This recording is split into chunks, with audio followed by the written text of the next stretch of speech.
Egocracia. Y le titulé Egocracia, le voy a explicar por qué en un momentito más, pero el subtítulo de este tema es Una sociedad o la maldición de una sociedad gobernada por el egoísmo. Y es que es lamentable, pero antes de empezar a explicar este tema, a desarrollarlo, le quiero hacer una pregunta. ¿Cómo escuchó usted que se iba a acabar el mundo? ¿Cómo escuchó usted que se va a acabar el mundo?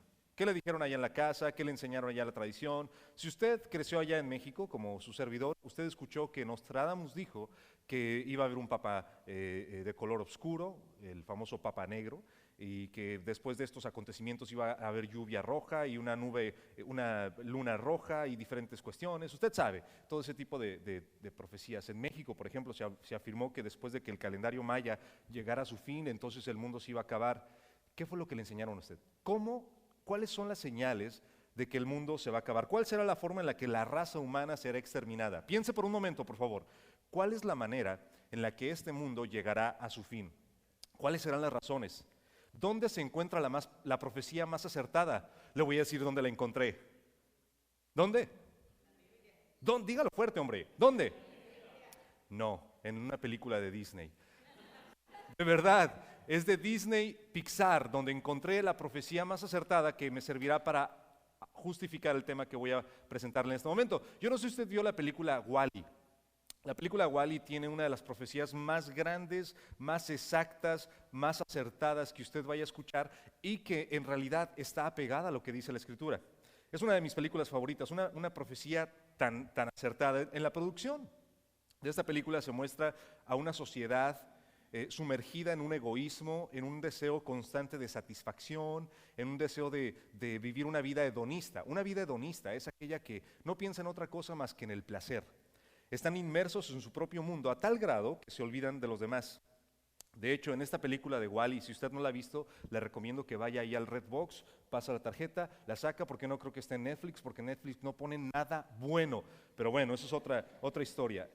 Los cuatro jinetes de la destrucción que usted ve en esta película y que finalmente la Escritura nos habrá de definir son, número uno, el egoísmo, número dos, el egotismo, número tres, la egolatría y número cuatro, el egocentrismo. Y usted dice, ¿qué dijo? Ahí le van una vez más. En esta película, lo mismo que en la Escritura, lo cual voy a explicar en un momentito más, se encuentran los cuatro jinetes de la destrucción de toda sociedad, de toda familia o de cualquier sistema político que exista. El egoísmo, el egotismo, el egocentrismo y la egolatría. Gracias, muchas gracias. La egolatría.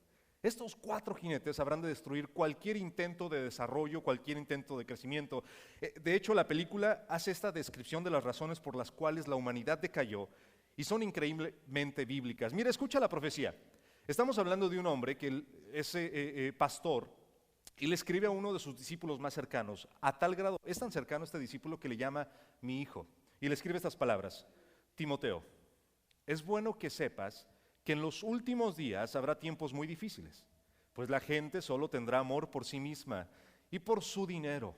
Serán fanfarrones y orgullosos, se burlarán de Dios y serán desobedientes a sus padres y malagradecidos. No considerarán nada sagrado, ni amarán ni perdonarán. Calumniarán a otros y no tendrán control propio. Serán crueles y odiarán lo que es bueno. Traicionarán a sus amigos, serán imprudentes, se llenarán de soberbia y amarán el placer en lugar de amar a Dios. Quiero, quiero moverte, iglesia, a un momentito más quiero presionarte a pensar un poco más. Quiero forzar tu mente a pensar ahora, mientras leo este pasaje, pensar en nuestros gobernantes, pensar en nuestros aspirantes al gobierno, pensar en aquellos que están anhelando un escaño en la política. Y te voy a leer este pasaje y piensa en ellos en este momento. ¿Ok? Piensa en tus líderes. Timoteo, es bueno que sepas que en los últimos días habrá tiempos muy difíciles, pues la gente solo tendrá amor por sí misma y por su dinero. Serán fanfarrones y orgullosos, se burlarán de Dios, serán desobedientes a sus padres y malagradecidos. No considerarán nada sagrado, no amarán ni perdonarán, calumniarán a otros y odiarán lo que es bueno. Traicionarán a sus amigos, serán imprudentes, se llenarán de soberbia y amarán el placer en lugar de amar a Dios. Como que el texto, impacta de tal forma que cuando uno está pensando lo que te acabo de decir, pensar en los líderes, en aquellos que nos dirigen, en aquellos que nos gobiernan, no nada más en este país, pero en diferentes naciones donde la democracia es la bandera, pareciera que este pasaje tiene mucho ahínco, ¿no es cierto? Ahora deja a los gobernantes, deja a la democracia, deja a los políticos, pero piensa en este pasaje en ti mismo.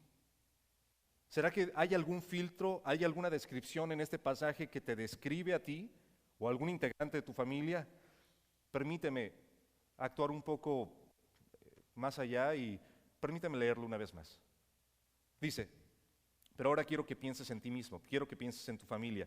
Timoteo, es bueno que sepas que en los últimos días habrá tiempos muy difíciles, pues la gente solo tendrá amor por sí misma y por su dinero. Serán fanfarrones y orgullosos, se burlarán de Dios, serán desobedientes a sus padres y malagradecidos. No considerarán nada sagrado, no amarán ni perdonarán, calumniarán a otros y no tendrán control propio. Serán crueles, odiarán lo que es bueno, traicionarán a sus amigos, serán imprudentes y se llenarán de soberbia. Además, amarán el placer en lugar de amar a Dios. Es una tremenda profecía. Si tú te pones a pensar cuál es la razón por la cual vivimos en una sociedad decadente, es básicamente por esto que está describiendo el apóstol Pablo. Y la primera frase que él pone en esta línea de pensamiento es por el amor a sí mismo. Déjame hago una taxonomía del ego. Di conmigo, taxonomía del ego. Y la taxonomía del ego lo que va a hacer es clasificar los diferentes tipos de egos. La palabra ego significa yo. Yo, di conmigo, yo. Y la sociedad nos ha enseñado que la persona más importante en este planeta soy yo. La persona más importante de acuerdo a la televisión, de acuerdo a los mensajes, a los anuncios, la persona más importante soy yo. Y no mañana, soy yo ahora. Y es una publicidad que está compitiendo con los principios bíblicos, la taxonomía del ego. En primer lugar, el primer jinete del apocalipsis de toda sociedad es el egoísmo. Y el egoísmo, según la definición de la Real Academia Española, es un inmoderado y excesivo amor a sí mismo que hace atender desmedidamente el propio interés antes que cuidar a los demás. El egoísta, escucha bien, el egoísta no le interesa otra cosa más que él. Es el tipo de persona que dice frases como, cada quien para su santo, cada quien para su santo. Pues es que si no cuido yo por mí, ¿quién va a cuidar por mí? Y esa es su justificación para ser egoísta. Su justificación para ser una persona que no piensa en nadie más que en él o en ella misma es, pues es que yo he aprendido a la mala que si no me rasco yo con mis propias uñas, ¿cuáles uñas? Son garras esas. Que si no me rasco yo con mis propias uñas, nadie más me va a rascar. Guácala, ¿quién quiere andar rascándote? Pero esa es la analogía que dice. Cada quien con sus propias uñas, cada quien con sus propias. Son el tipo de persona, el egoísta pues, es aquel que no piensa en otras personas, sino que se antepone a sí mismo. Es aquel que dice, son mis dientes, o mejor dicho, primero son mis dientes antes que mis parientes. Háblale de sí mismo, dale el avión, hazle sentir importante y lo tienes por porque es una persona egoísta, porque no ve más allá de su propia nariz, no ve más allá, no sabe o no se da cuenta o no se quiere dar cuenta, mejor dicho, que hay una sociedad más allá. Y te digo una cosa, iglesia, este es el problema no solamente de la sociedad, sino de muchas iglesias. Iglesias que están ensimismadas consigo mismas. ¿Qué acabo de decir? No sé, pero están ensimismadas consigo mismas. No ven que hay un mundo perdido allá afuera. Están concentrados en sus propios problemas. El egoísta no le interesa que hay un mundo que se está cayendo, le interesa que no tiene para la despensa. Al egoísta no le interesa otra cosa que los demás estén enfrentando, a él lo que le interesa es la situación que está pasando en el momento. El egoísta es aquella persona que no le interesa que otros estén tratando de salir adelante, porque lo más importante para él es que él salga para adelante. ¿Me sigues o no? Es un jinete del apocalipsis. ¿Por qué razón? Es un jinete destructivo. Porque el egoísta tarde o temprano terminará cayendo. Yo no sé si tú sepas, pero uno de los animales más egoístas, yo no sé cuál pensarías tú, tal vez el león, el elefante, es increíble, pero los que estudian los animales han encontrado que el animal más egoísta es el cangrejo. El cangrejo es el más egoísta. De todos los animales del reino animal, bueno, no le hago así, no vaya a pensar que de todos los animales del reino animal, oiga, porque de verdad hay gente que luego dice, ¿y cómo ves? En el pastor de esa iglesia nos dijo, los animales de así, y señaló para acá, y me estaba hablando a mí. No, de todos los animales del reino animal, el más egoísta es el cangrejo. El cangrejo, en lugar de querer compartir las conchitas que encuentra, aunque sean conchitas, usted dice conchita, cangrejo, ¿para qué quieres esas conchitas? No le importa, él las quiere para sí, porque él las vio primero. Él las quiere para sí. Y es capaz, escucha bien esto, es capaz de pelearse con otros cangrejos, y el tipo de cangrejo es el cangrejo ermitaño, es capaz de pelearse con otros cangrejos a muerte por sus conchitas. Me da tanta curiosidad porque hay gente que es de la misma manera. Hay gente que es capaz de, solamente por mostrar su ego, su egoísmo, defender cualquier tontería y es capaz de vivir un duelo a muerte. Iglesia, no seas como el cangrejo. No seas como el cangrejo. El término del ego proviene obviamente del griego que significa yo. Se antepone a sí mismo antes que los demás y es una instancia psíquica mediante la cual un individuo se hace consciente de que lo más importante es él mismo. Pero hay otra característica, otro jinete destructivo y es, además del egoísmo, es el egotismo. La Real Academia Española lo define el egotismo como una tendencia constante a hablar de sí mismo. ¿Nunca has conocido una persona que empiezas una conversación y dice sí, y secuestra la conversación para hablar de sí mismo? Y ya pasó una hora y tú dices, ay, ¿a qué hora se apaga este? Hable y hable de él o de ella. Y sí, no, yo un día iba caminando, todos los temas. Si usted dice, a ver, lo voy a probar a este, le voy a poner diferentes palabras, a ver si habla de él con otra palabra. Y usted dice, no, el otro día vi un alfiler, sí, un alfiler. Yo he contado alfileres todos los días de mi vida, porque los alfileres son bonitos. Mi abuelita me enseñó a hablar de esos, porque mi abuelita hacía muchas de esas cosas. Ay, fíjate que el otro día iba caminando y vi un burro. Y usted dice, le voy a decir un burro para ver si habla de él mismo también. Y dice, ¿un burro? Sí, sí, no, yo tenía 4 burros, porque es que los burros son muy bonitos, porque y uno dice, todo habla para él. A eso se le llama egotismo. No es egoísmo, es egotismo. Y es una definición existente, es una palabra existente. El egotismo es aquella persona que no habla de otra cosa y usted está pensando, oye, quiero comentarle acerca de cómo fue mi día. Usted le pregunta, oye, ¿cómo fue tu día? Y es la pregunta más hermosa que le puede hacer a un egotista. Porque el egotista le va a dar detalles de cada aspecto de lo que le pasó en su día, con sus amigos, con sus compañeros de trabajo, en su ambiente de trabajo. No le importa cómo te fue a ti, no le interesa lo que tú estás pasando, le interesa dejarte saber lo que él está completando, lo que él está logrando, porque es un egotista. Iglesia del Señor, yo te quiero invitar no solamente a que dejes el egoísmo, sino que te cuides de ser una persona egotista, porque cuando estás soltando palabras y palabras, te estás perdiendo la oportunidad de escuchar. Cuando estás soltando todo lo que traes dentro, todo lo que quieres presumir de lo que tú eres, te estás perdiendo la oportunidad de ser de bendición a otros.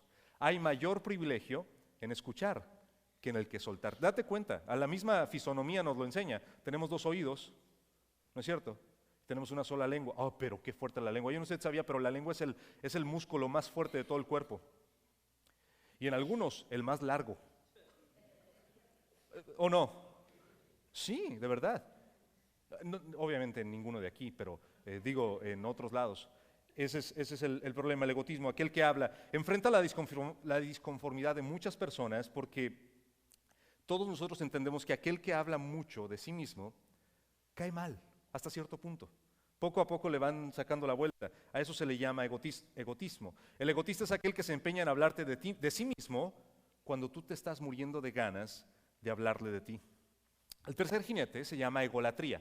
Recuerda, te estoy hablando de aquellas cosas que provocan que una sociedad decaiga, de aquellas cosas que provocan que una familia llegue al fracaso. Una familia no llega al fracaso nada más porque alguien deja desacomodados los trastes, o es que él no lava los trastes, o es que la niña no tendió su cama, o es que nadie sacó al perro para que fuera a hacer sus necesidades, o en el caso de nosotros, nadie sacó a la gallina para que fuera a hacer sus necesidades. No es por eso que las familias se separan o que hay división. Lo que provoca la división es lo que te estoy hablando.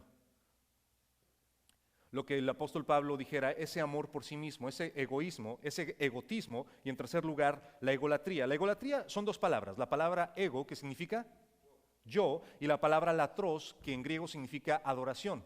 De ahí es donde viene la famosa palabra idolatría. La palabra latros significa venerar, rendir culto, adorar o alabar. Entonces, cuando tú dices, ese es un ególatra, es una persona que se adora a sí mismo. Es que para el ególatra, según la definición de la Real Academia Española, es un culto o adoración a sí mismo. El ególatra sería capaz de pegar fuego a la casa de alguien más, a la casa del vecino, para hacerse freír un huevo. Porque para él lo vale. Yo me lo merezco. No, nunca he escuchado a personas que dicen así. ¿Sí sabes por qué gasto tanto en mí? Porque yo me lo merezco. Yo trabajo mucho. Además, alguien tan guapo como yo no merece menos. Y da todas las razones porque es una persona ególatra, porque él es el Dios que bajó a la tierra y que merece todas las atenciones porque es una persona ególatra. La egolatría, por lo tanto, es un concepto opuesto al altruismo. El altruismo es aquella persona que está pensando en los demás y la forma de servirles. El ególatra no, el ególatra llega a la casa y aunque sea la casa del vecino o del amigo, él se siente y dice, ya llegué, ¿quién me va a servir? No, no me gusta ir a la casa de tu mamá. ¿Por qué? Porque pues ahí nada más me siento, nadie me sirve. Mera, tú. Le gusta que le sirvan, porque él se lo merece, porque es un ególatra, porque lo único que ve es en sí mismo, ve un Dios. Pero te voy a decir una cosa, si tú tienes esta tendencia, te voy a decir, alguien ya ocupó tu lugar, qué mala noticia, pero alguien ya ocupó tu lugar. Alguien que verdaderamente sí es Dios, alguien que en verdad tuvo la capacidad de dar su vida y reponerla, obtenerla y darla en rescate por cada uno de nosotros, precisamente para que no tengamos esa actitud egoísta, egotista ni ególatra. Y ese, el único, se llama Cristo Jesús. Él dio su vida. Y bueno, el ególatra asegura ser parte de una selección especial. Parte de un grupo especial de seres humanos, se adora a sí mismo, pues. Considera que nadie tiene la capacidad, genes o inteligencia que él o ella posee. Yo no sé si en su trabajo ha tenido personas de este tipo, que piensan que nadie más puede hacer el trabajo como ellos lo hacen. Es que, ¿sí sabes por qué me dieron aumento? No, ¿por qué? Pues porque aquí nadie sabe hacer lo que yo sé hacer. Barbero. Por barbero le dieron aumento. Más mejor que los demás, sino que se lo dieron porque le gusta andar, como dicen allá, bueno, a lo mejor no le digo así como dicen allá, pero porque anda haciendo otras cosas y no porque sepa hacer las cosas más. Hay gente que considera que tiene como que una descendencia, lo que los antiguos llamaban tener sangre azul. Los antiguos reyes decían, fíjate, yo soy de sangre azul, si tú ves las venas, es sangre azul. Pues claro, si tú ves las venas de gente que en la antigüedad no salían del castillo porque no tenían necesidad de salir del castillo, es decir, no recibían el sol necesario, pues por supuesto que su piel, al verla, se veían las venas, se veía un color azuláceo, azul. Por supuesto que se veía como si fuera sangre azul, pero no es así. No tienes que pensar que eres superior a los demás. El ególatra asegura ser parte de una selección especial, sin embargo no es así. De hecho, el ególatra se ve tan importante a sí mismo que la revista Times publicó un artículo en el cual una compañía en Denver está fabricando un nuevo tipo de Barbie. Usted sabe que la Barbie tiene su novio, ¿no es cierto? ¿Sí sabía? El novio se llama Ken. ¿Sabía o no sabía? ¿Hay alguien aquí que en algún momento jugó con Barbies? ¿De las hermanas? Pregunto, ¿puede? Claro. Las Barbies tenían su novio que se llama Ken. Bueno, también puede haber hombres, ¿no? ¿Qué tiene de malo? ¿Usted por qué se ríe, hombre? Pues que cada quien sus propias prácticas allá en la casa. Y bueno, usted sabe que tiene su novio. Ahora la compañía en Denver dice, usted puede tener su propio muñequito, su propio réplica, por solamente $170. Y entonces la revista Times hizo toda esta publicación criticando el hecho de que personas tuvieran este deseo, esta egolatría a tal grado de mandarse a hacer su propia figurita. Una egolatría comparada a la de los emperadores, una egolatría comparada a la de Nabucodonosor y todos aquellos gobernantes antiguos. Y finalmente, el cuarto jinete, el egocentrismo. ¿Y qué es el egocentrismo? De acuerdo a la Real Academia Española, es la exagerada exaltación de la personalidad y considerarla el sustento de las actividades generales y la estabilidad de las cosas. Hay dos tipos de egocentrismo. Está aquel que se le llama egocentrismo psicológico, en el cual es una conducta impulsada simple y sencillamente porque la persona no logra ver que hay otros ahí. Yo soy el centro de la acción. No me interesa lo que estés haciendo, no me interesa tu trasfondo, no me interesa quién eres, yo soy el centro. Pero hay otro tipo de egocentrismo, que es el egocentrismo ético. Y este es aquel que ayuda a las otras personas, te echa la mano, pero con la intención de en algún momento beneficiarse. Es una persona egocéntrica. Él es el centro de la acción y tú piensas que te está ayudando, pero en realidad lo que está haciendo es manipular la situación para que en un futuro te diga, oye, ¿no te acuerdas que yo hice esto por ti? ¿No te acuerdas que en el año 1982 yo firmé aquella acta, aquel papel para que te dieran la ciudadanía? ¿Don't you remember?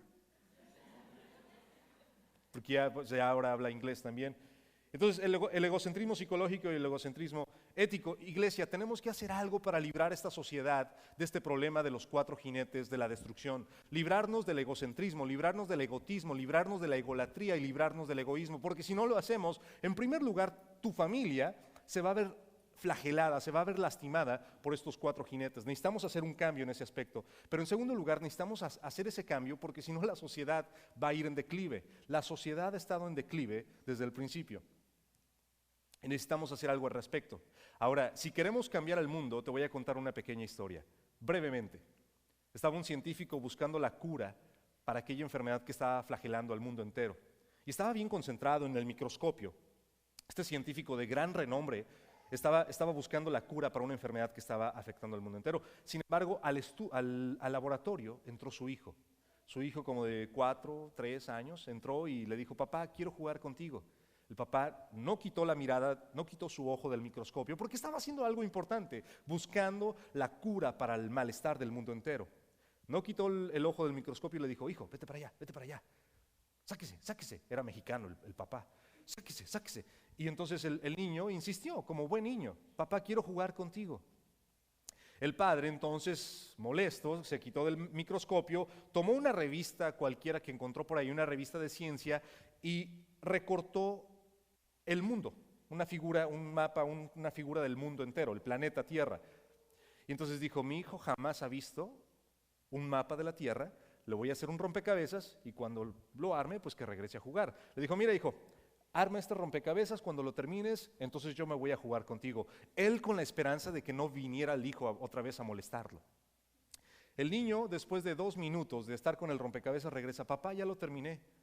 Le dice, pero ¿cómo este niño? Digo, yo sé que tenía que haber salido como su papá, inteligente, pero ¿cómo es que si nunca había visto la Tierra?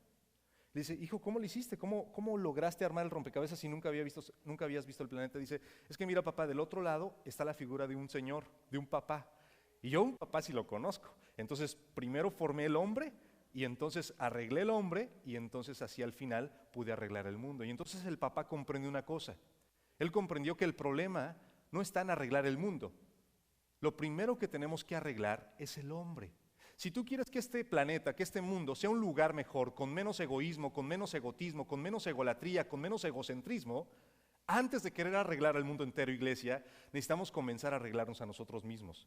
Cambiar el egoísta que vive dentro de nosotros, cambiar el egotista que radica y que está enraizado en nuestro corazón, cambiar al ególatra que no ve otra cosa sino a sí mismo y que se adora a sí mismo, cambiando el mandamiento bíblico.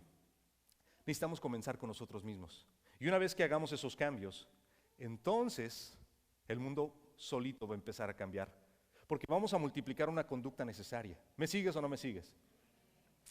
¿Sí o no? Así es. Ahora, yo sé que uno dice, pues sí, se dice fácil, pero requiere un gran esfuerzo. Es complicado, pero es posible. Es posible porque hay un ejemplo bíblico de alguien que lo hizo, que logró cambiar la sociedad. Imagínate nada más, uno dice, pues es que soy hispano en Estados Unidos, no tengo ni voz ni voto. No, yo no puedo. Yo no puedo cambiar las cosas como son. ¿Qué te puedo decir, iglesia del Señor? Que la egocracia podrá ser vencida cuando nosotros entendamos el principio más importante que Cristo le dio a sus discípulos. Lo primero que Jesús le dijo a sus discípulos fue, si quieres venir y ser mi discípulo, necesitas hacer una sola cosa. si alguno quiere ser mi discípulo, niéguese a sí mismo, tome su cruz y sígame. Tome su cruz y sígame. No es al revés. Si alguno quiere venir en pos de mí, niéguese a sí mismo, tome su cruz y sígame. En Marcos capítulo 8, versículo 34, en la Nueva Traducción Viviente, lo dice así. Entonces llamó a la multitud para que se uniera a sus discípulos y dijo, si alguno de ustedes quiere ser mi seguidor, tiene que abandonar su manera egoísta de vivir, tomar su cruz y seguirme. Hoy te quiero retar, a ti que tienes esa tendencia egoísta, a ti que tienes esa tendencia egotista, que no te gusta ver más allá que tu propia nariz, que tus propios sentimientos, que te gusta escuchar tu propia voz, que te gusta disfrutar de las historias maravillosas que cuentas de tu día cotidiano. A ti te estoy hablando el día de hoy. Concéntrate no solamente en ti mismo, porque hay un mundo inmenso más allá y fuera de tu propio alcance. Y ese mundo será regenerado en la medida que tú dejes a un lado tu propio ser. Haz el experimento en tu familia. Deja de ser tan egoísta. Te darás cuenta que como que va a haber una atmósfera diferente. Deja de ser tan egotista. Escucha a los demás. El día de hoy propón, ¿saben? Hoy voy a guardar silencio. Hoy no les voy a contar nada. Hoy, es más, como padre, ni siquiera los voy a regañar. Van a decir, Señor Santo, ¿dónde está la dirección de tu iglesia? Voy a ir a visitar ahí, hacen milagros. Pero no es el milagro, es la disposición, la buena voluntad, el deseo de cambiar y dejar el egoísmo para tener una sociedad mejor y diferente. Si hacemos esto, Iglesia del Señor, nuestra sociedad va a mejorar, el mundo en el que vivimos va a crecer, va a desarrollar, pero sobre todo nosotros vamos a experimentar la gracia divina, la gracia de nuestro Dios. Dejemos atrás el egoísmo, el egotismo, la egolatría y el egocentrismo, para entonces lograr que esta sociedad sea una sociedad mejor y agradar y glorificar a nuestro Dios. Amén.